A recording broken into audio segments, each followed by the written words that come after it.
Hey y'all, my name is Ann Wyatt. I started my career in workforce development with the state of Kentucky in 2010. That experience ignited a deep passion for manufacturing within me.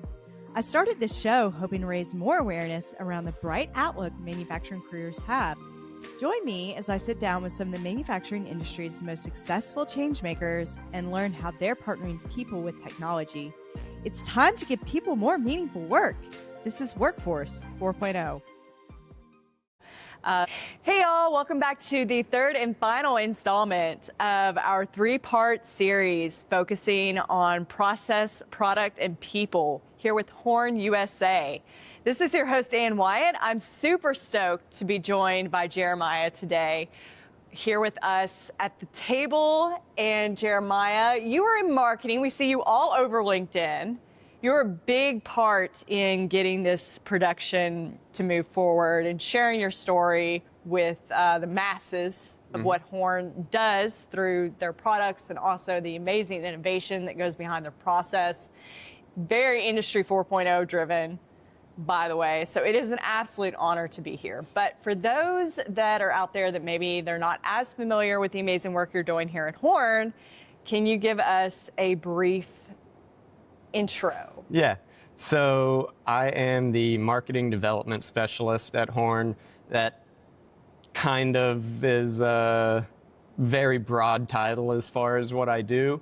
I wear many hats, but realistically my background is in business analytics, data analytics, IT, and I have, just through my years with Horn, started basic IT stuff, worked into marketing, and found that I really like the kind of crossover between the data and analytical side of marketing and then the fun, like experiential, crafty side of like putting trade show displays together and stuff like that. So I've gotten into that. And then also just, like you said, LinkedIn, I manage the company LinkedIn account and wear many hats in the marketing department here. It sounds like it, and that is so cool. I love that you've taken your passion for what you do with the company and how you contribute to the company, and you've turned it into kind of that next job role for yourself, which is really cool to me. I think that's something that a lot of my listeners can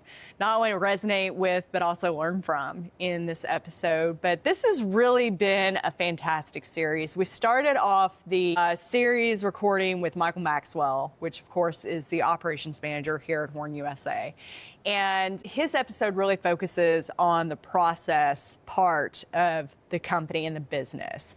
And he was very keen on keeping all of the processes in-house, developing those through either open source or other methods that allow Horn to really own the process that they have here. And he said that that was very important to the overall success of driving the Industry 4.0 initiatives and also the business. And then last month, I was up here and interviewed some of your sales crew when you all were having your annual sales meeting here in-house at Horn. And it was so awesome getting to speak with some of your sales team members about what they love the most about the product at Horn, but also the company. And what really resonated with me from that episode was their passion for not only the quality behind the product, but that this was such a inclusive company, and that they felt like even though the company was, you know, pretty big, it's a global organization, but they felt that they could reach out and communicate across any level of leadership.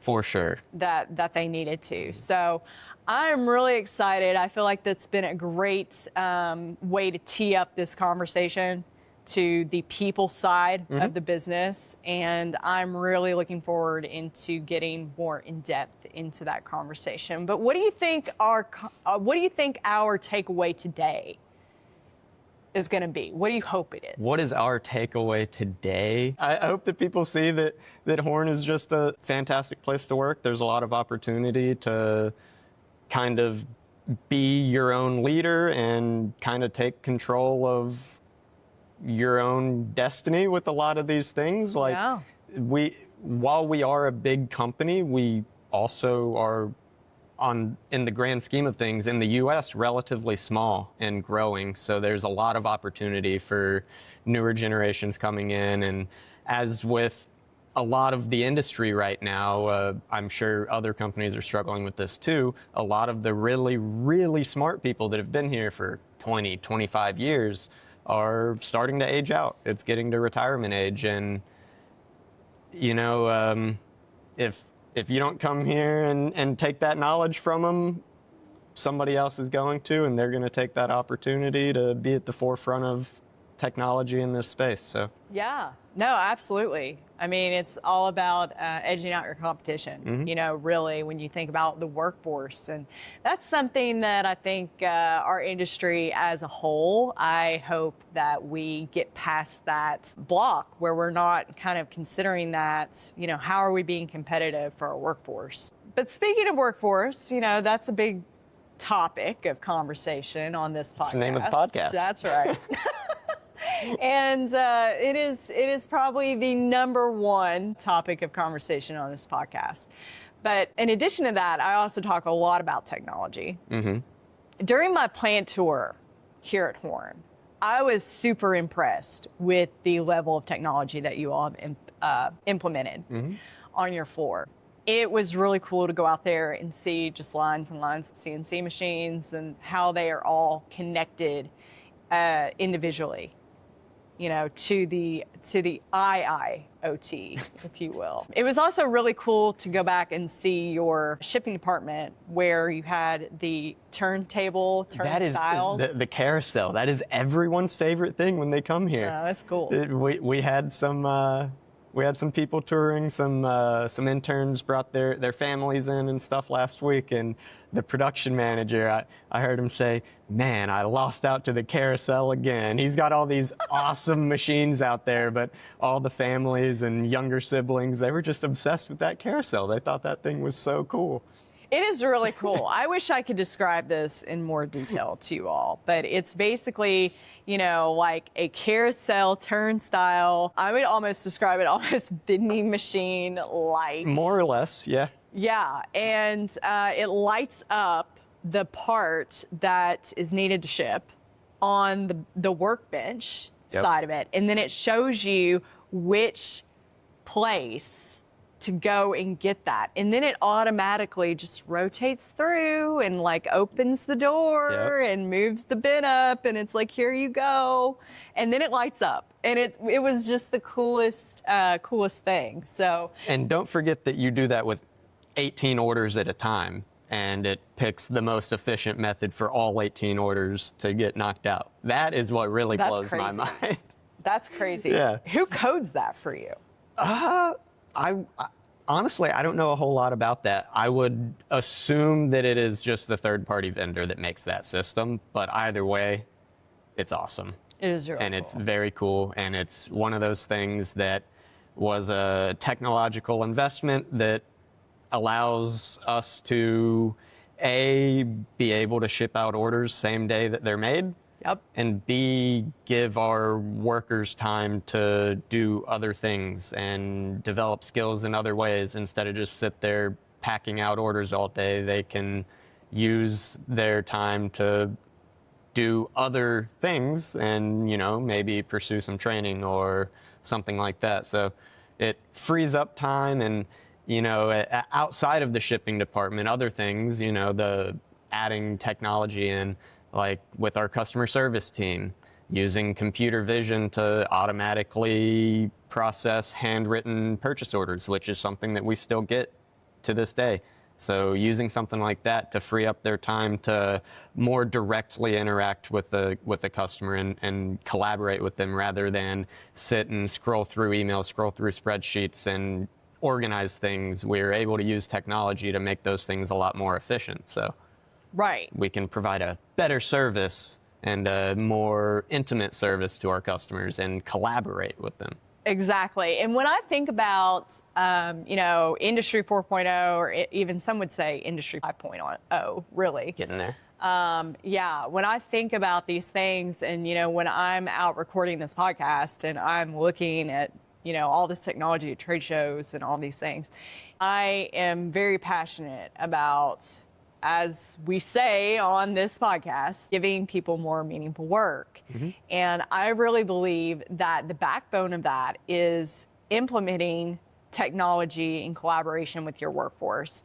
And besides some of those examples that you listed, you know, from your own personal belief and perspective, what impact do you think that collaboration between people and technology will have for the next generation of the manufacturing workforce? Not to just you said not the example I already gave, but I would say just as a whole, the collaboration between humans and technology hopefully will lead to better collaboration between humans and humans. That is my hope with that, is that by integrating this technology, we free up the monotonous stuff, which unfortunately a lot of the technology right now is being used to free up the creative things and put more monotonous stuff on the humans. But I'm hoping that at some point we will be able to implement this technology so a lot of those monotonous things are automated and we can spend a lot more time working together on creative pursuits. Not making art necessarily, but putting our brains together and figuring out how to best solve whatever problem we're facing as a company, as a department, as a team. Right. Yeah. Have you seen that meme going around? And it's like, I think it's of like, there's an X-ray or something in the background. And the meme is basically like, I want AI to solve problems and advancements and things like cancer. Yeah, so that I can do art. And yeah. So, and you know, I don't really care if it's making Canva designs for me. I mean, it's something to that effect, right? Yeah. Yeah. I agree. I mean, what do we have all this technology for if it's not to benefit us? Yeah.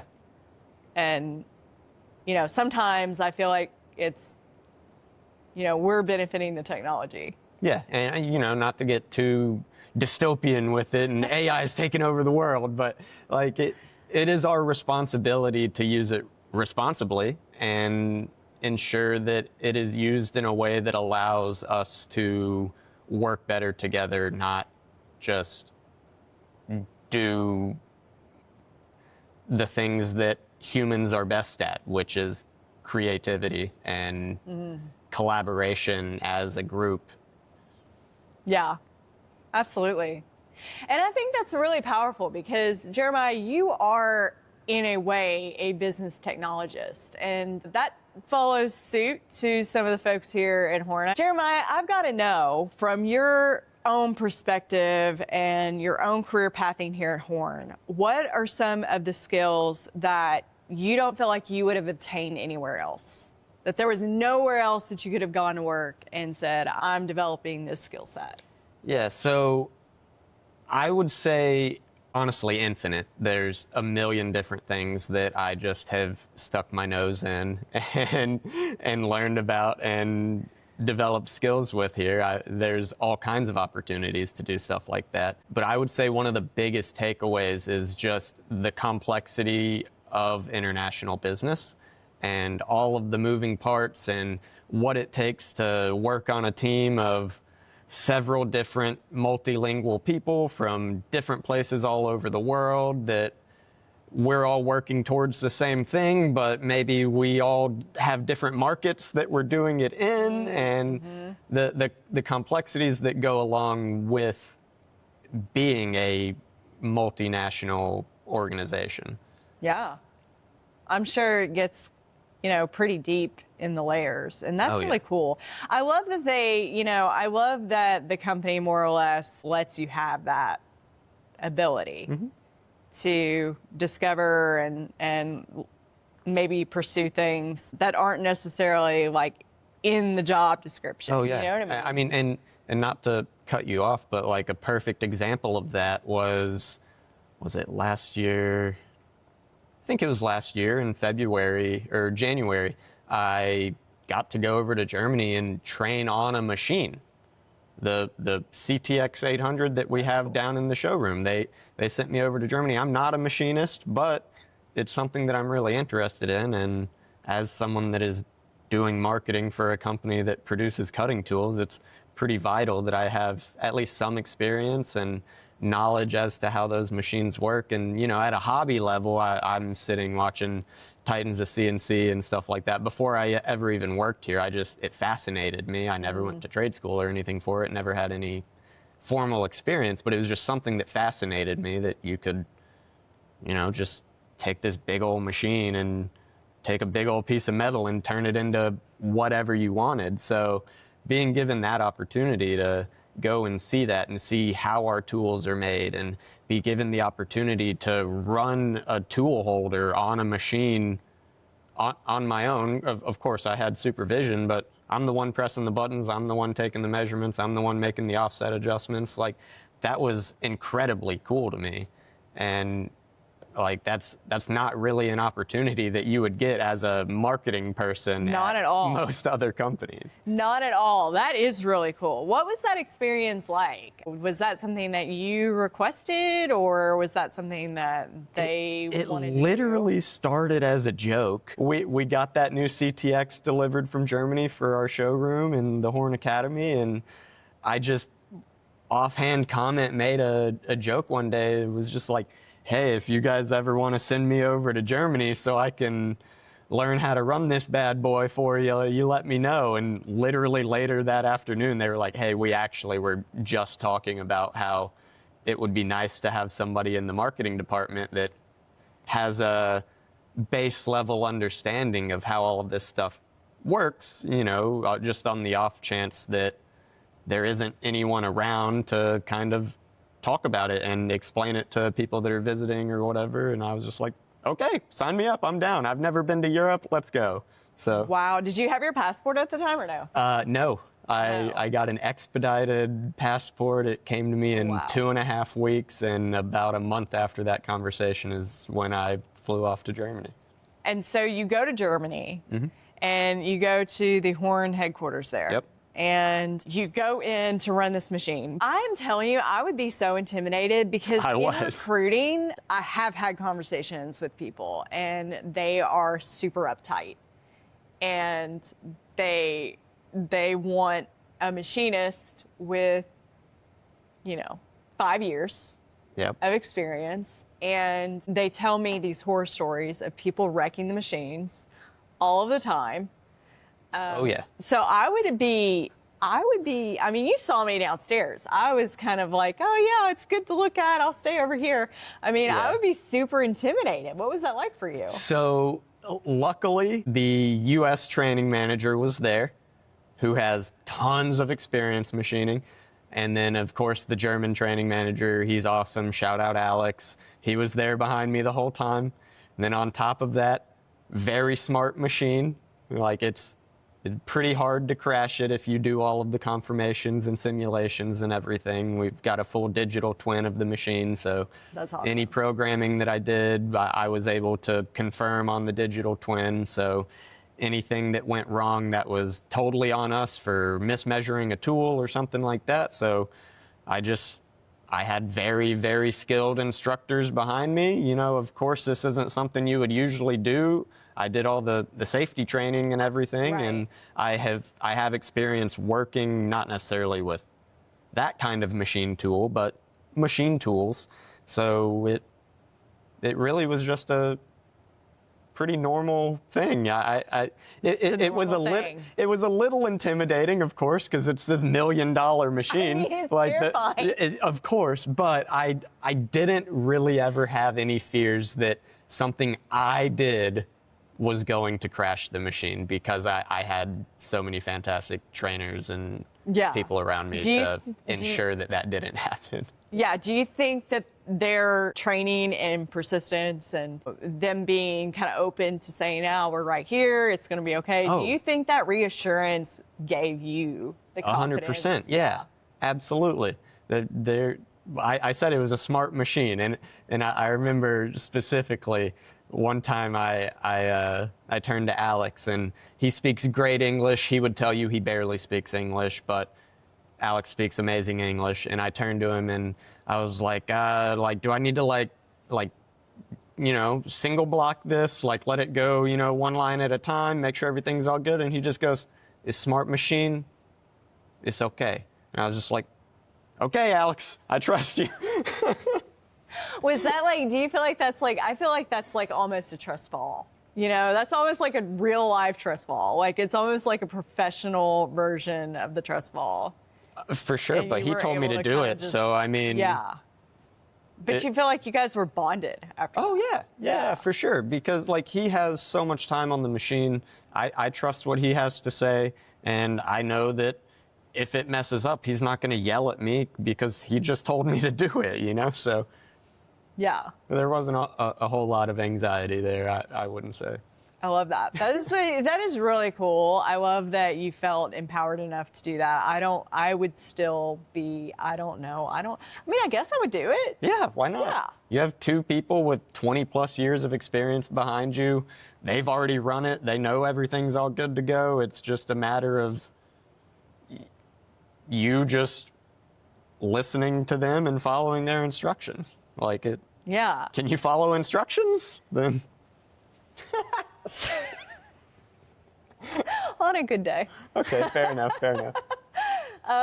No, I love that. I love that story. And then, you know, it's such a great example of leadership, stepping up and kind of deploying that tribal knowledge, right? Because that's another big topic here on this podcast is obviously what you mentioned at the beginning of the episode with the older generations of the workforce aging out, and then how do we preserve and capture that tribal knowledge from them. And this is really, I feel like, a great testament to how leaders should and, you know, do step up to encourage and pass the torch, if you will. Yeah, I mean, I would say in general, the entire industry, well, realistically at just the U.S. population, there was a long time where there was this push for you have to go to college, you have to get a 4-year degree, and that, you know, it's not the best thing to tell kids. That's not the best thing for all kids. I went to college, I got a 4-year degree, I loved it, I love academia, I love all of that, but it isn't for everybody. Some kids, they want to get their hands dirty, they want to get in there quick, they want to go to a 2-year trade school and start an apprenticeship and jump right in. And I think that kind of span that we had was very harmful to our industry, and it has caused there to be almost like a missing generation of people to pass that knowledge down to the upcoming generation. You know, like it's time for millennials to pass the torch to Gen Z, and a lot of millennials didn't go to trade school. A lot of millennials aren't machinists, so it's definitely a difficult thing in the industry. And I think that with the current push, well, I don't even want to call it a push, more so the current trend to kind of do that and not listen to this is what the norm is, this is the path to getting rich, this is the path to the American dream, this is the path to happiness. Kids saying, no, I want to make things, I want to do this is what I'm passionate about, I don't want to go to college. I think that is helping a lot to bring us up to speed on getting that tribal knowledge passed down. We came very close to not having the opportunity to pass what is happening. Yeah. Or rather what has happened over the last 30 years in the industry down to this generation. Like I said, we have guys that have been here for 25 years, but we don't have quite as many guys that have been here for 7 or 3 or 2, you know?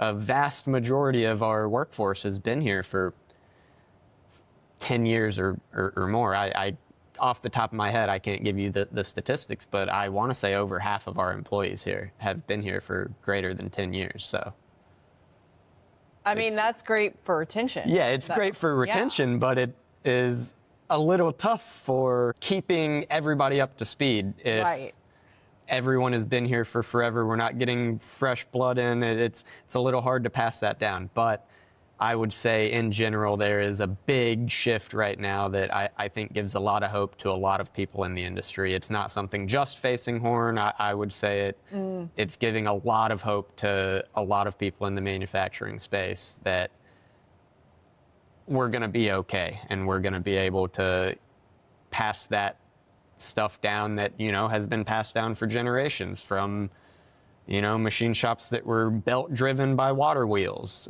like that kind of stuff, like, yeah, I do know. It's crazy. Yeah. Yeah. I mean, I love that. And you're certainly doing your part in passing that torch with your internship program. Don't call it mine, but well, Horns internship program. The Horns internship the Horns internship program that you have done a lot to champion. And you were telling me a little bit before we started recording, you're teaching them skill sets, I think, that they could not learn anywhere outside of Horn either. And you were telling me about having their parents come in and they did some final presentations and love that. And tell me a little bit more about what skills that you were hoping to pass on to them and then what that outcome was for you.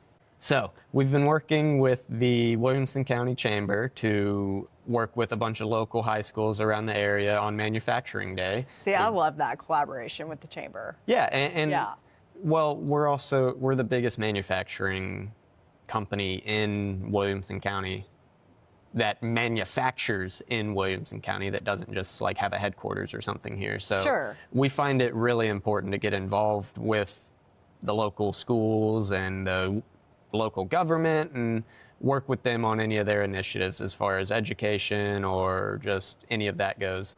But yeah, we've been working with them on Manufacturing Day. We bring 3-4 schools in for a tour and give them swag bags, answer their questions about Industry 4.0, and kind of go into the history of manufacturing and the first industrial revolution and how we got to where we are now. And yeah, do they realize that when you bring them in here? Do they know what Industry 4.0 is? So the students that we're bringing in for that field trip are specifically in a sort of vocational, like engineering-ish path with their schooling. So a lot of them are aware of that, and it's something that you cover in your history classes and stuff. So they're loosely aware. A lot of them aren't as in tune with what's happening now. They're familiar with the big changes, interchangeable parts and the assembly line and Henry Ford and all of that, but they aren't quite as in tune with what is happening now. So a lot of what's happening now is what impresses them a lot.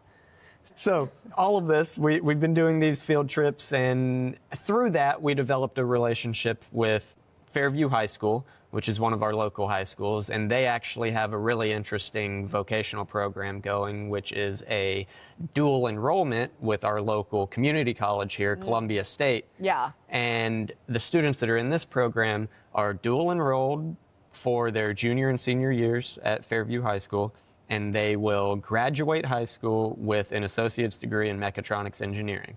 That's cool. Part of that degree is an internship. So we have partnered with Fairview and Columbia State to be one of their go-to locations for internships for their students. So this was the first year we've done it. We're looking to continue doing this, at least from the feedback from the students and instructors and parents that came to see their capstone presentations. Seemed to go really well, and they got a lot of really good knowledge out of it. I would say one of the most important aspects is that the way that we formatted it is that they were kind of given like a mock special tool. Yeah. They started with our technical department, and the technical department said, hey, so customer called in, they need to make this part, and the tool to make that part doesn't exist. So we're going to use our SolidWorks skills that we have developed, and we're going to make the cutting tool that is going to make this part. So we were able to, with the assistance of our technical and design team, guide them and show them the best way to design a tool to make the feature that the mock customer presented. And all 3 of our interns were able to design 3 different inserts, profiling, grooving, and threading for our most popular series, the R105 Super Mini series. They were able to design them in SolidWorks. They were able to work with the programming department to program the grinding machines to make them. They were able to actually work with the production team and produce them on the grinding machines.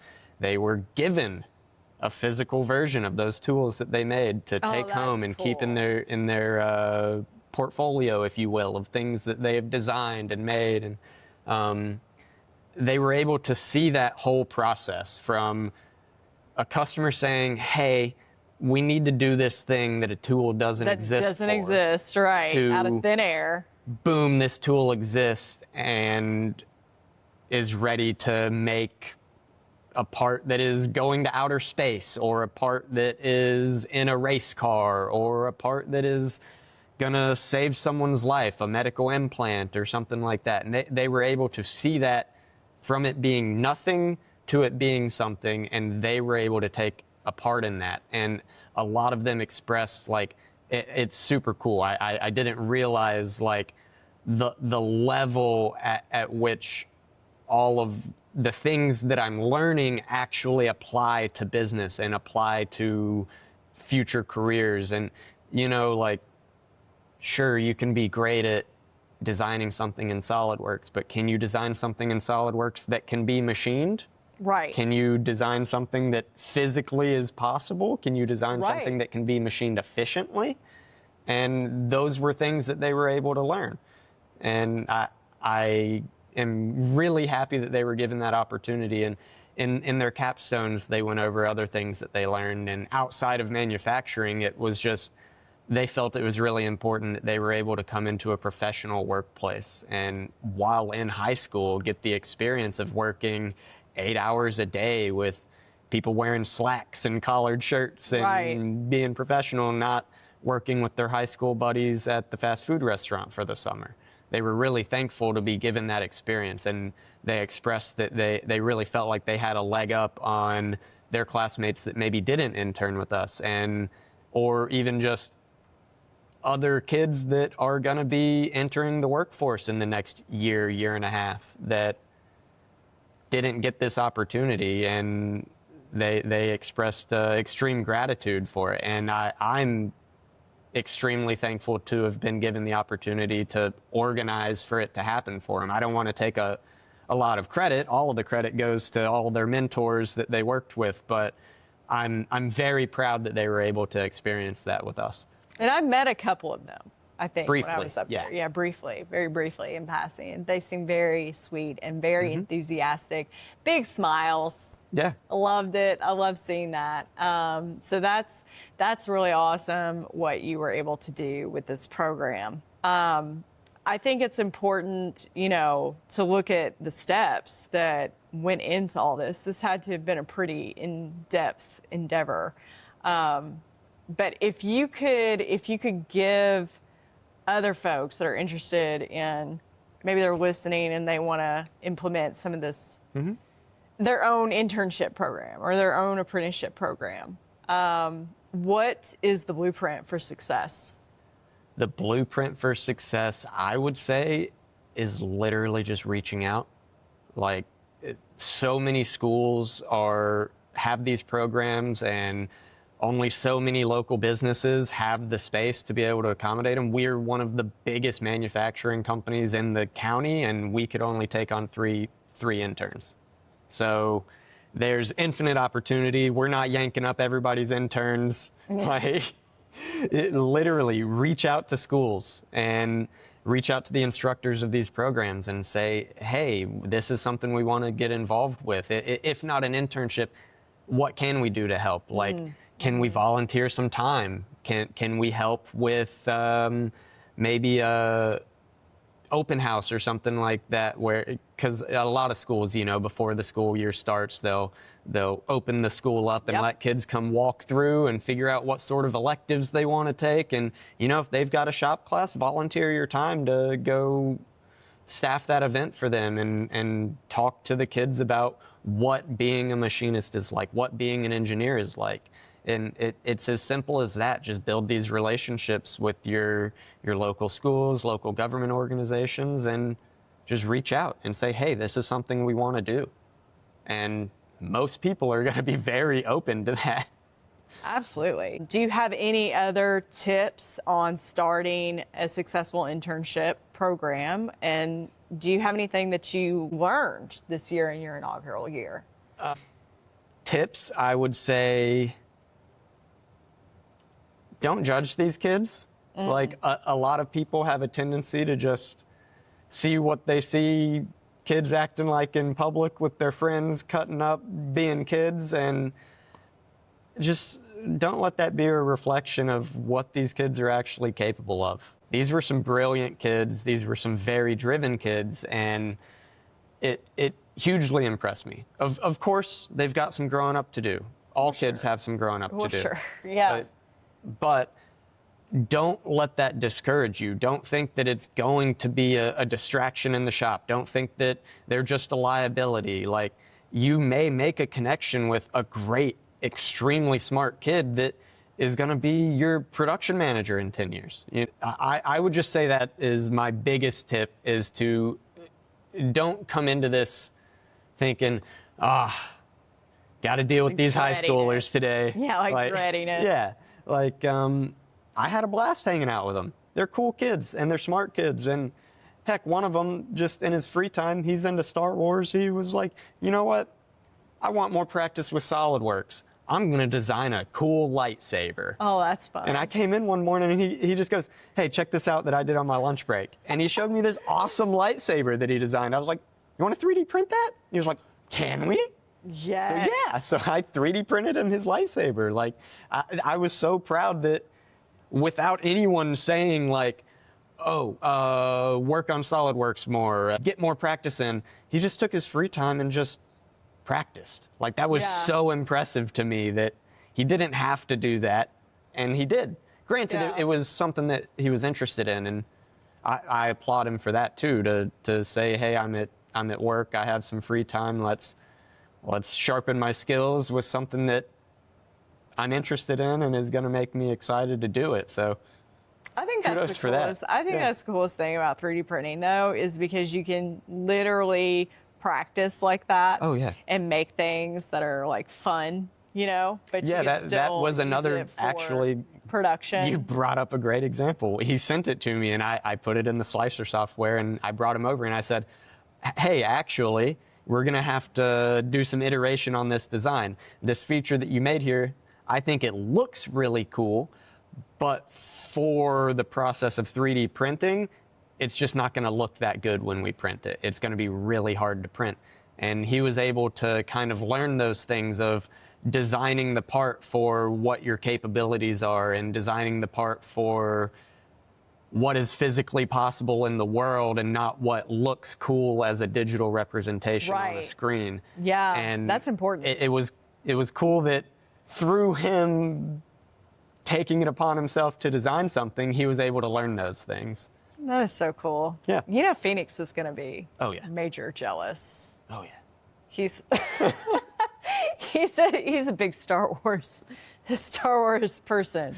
The funniest part was I jokingly told him after he showed me the lightsaber, I said, all right, now make it so that it has the teardrop profile of a 105 Super Mini that you designed last week. Oh, that's cool. And I'll 3D print one of those, and your lightsaber can have a Super Mini as its blade. And I was just messing with him. And he was like, okay. 10 minutes later, sent it over to me. I was like, all right, I guess we're printing this one as well. That's really cool. Yeah. Oh, that's so fun, though. That's awesome. Yeah, it was. I thought it was really cool. Yeah, that's awesome. It was something that he designed while he was here, and he's got the actual little tiny representation of it, but now he also has the fun, goofy, this is what I designed for fun representation of it, and a big, large scale, and it's fun. That is fun. That's awesome. I think after this conversation, everybody's going to want to work at Horn. So what does your recruitment process look like? Yeah, so that is a little bit of Krista's realm, but it is also something that I've been really passionate about recently, especially as a manufacturing company that is moving into Industry 4.0 and has all of these initiatives. Marketing and HR are kind of hand in hand. Oh I my feel. gosh, say it louder for the Yes. people in the back. So we And can tell us why you feel that way. we can make the absolute best tools on the planet, but if in 15 years we don't have the guys that are making the absolute best tools on the planet, we can't do that anymore.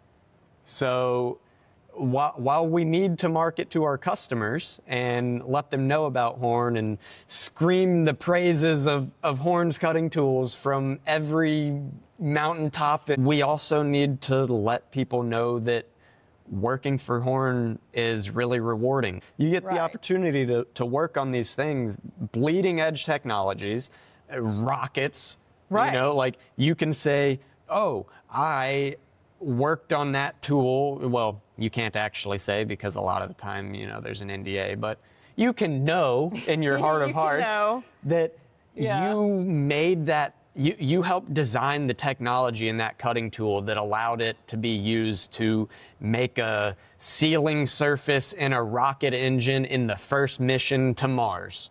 Like, that is the level of impact that you can have working in this industry. And I feel like if we don't market that and let people know that that is a thing and that that is what this industry is, then we're dead in the water. So I feel that that is very important, to not just market your product, but market your brand to potential future employees. Absolutely. But that's kind of the whole point of doing things like what we're doing and things like podcasting and all that, because you've really got to reach people of all levels that are interested in what you do and the products that you make. And it is marketing. And if we don't do that, then we don't have a recruitment pipeline. There's no workforce pipeline. So you know? I will say right this second, I don't have materials for you, but that is because I would say this is a fairly recent push that we've been having. It's something that I would say in the last 6 months or so has become extremely clear that we need to make this a priority.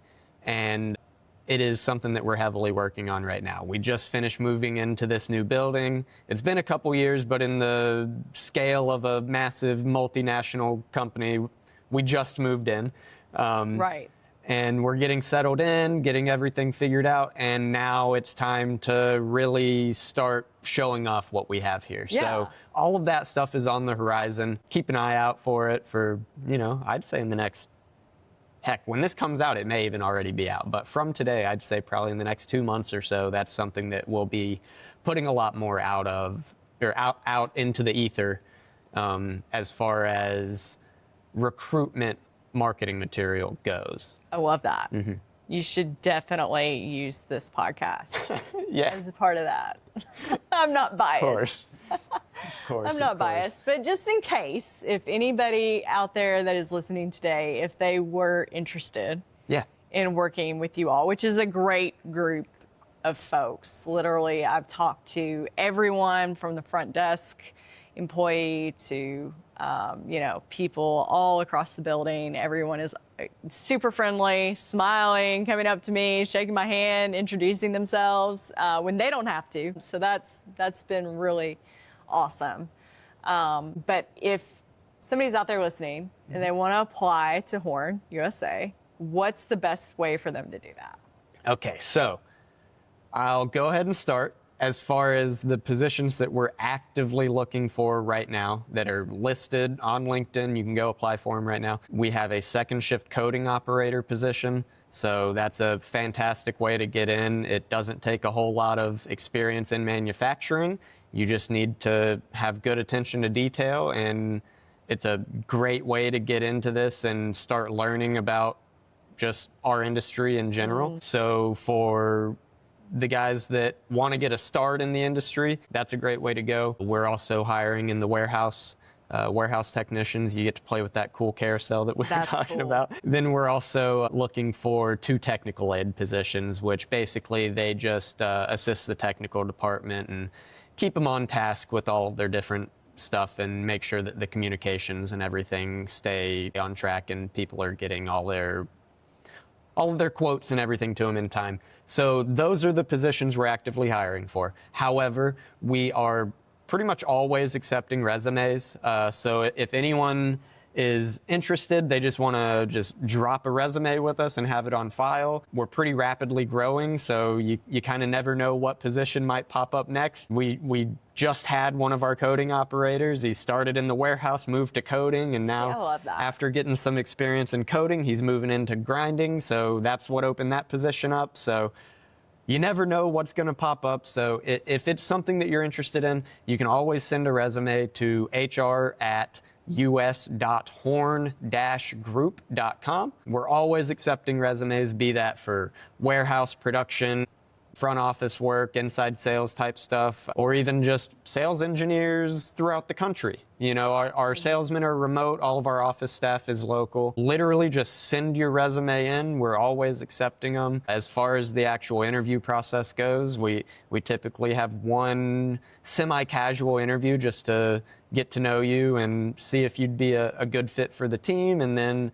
a second interview that is kind of just to go over your skills and what the actual job entails and make sure that the job and position is a good fit for you outside of if you fit with the team. And then next is an offer. So it's real simple. We're not going to put you through the ringer of 15 interviews with 9 people asking you questions. Oh, yeah, that's exhausting. So just as far as that goes, just anything, just go ahead and shoot the resume. We're always accepting them.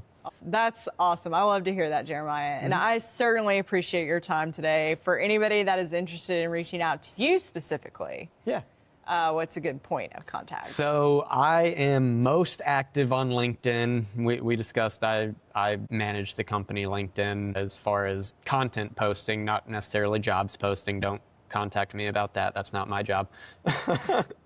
But if you want to get in contact with me, LinkedIn's the best place to look. Jeremiah Llewellyn on LinkedIn. I'm probably the only one. That's Jeremiah. Llewellyn, Lewellyn. Bunch of L's for you. So send me a connection request. Love that so much. Well, thank you all so much for joining us today. We hope you enjoyed this podcast as much as we enjoyed making this whole series for you. And we will see you next time on another episode of Workforce 4.0.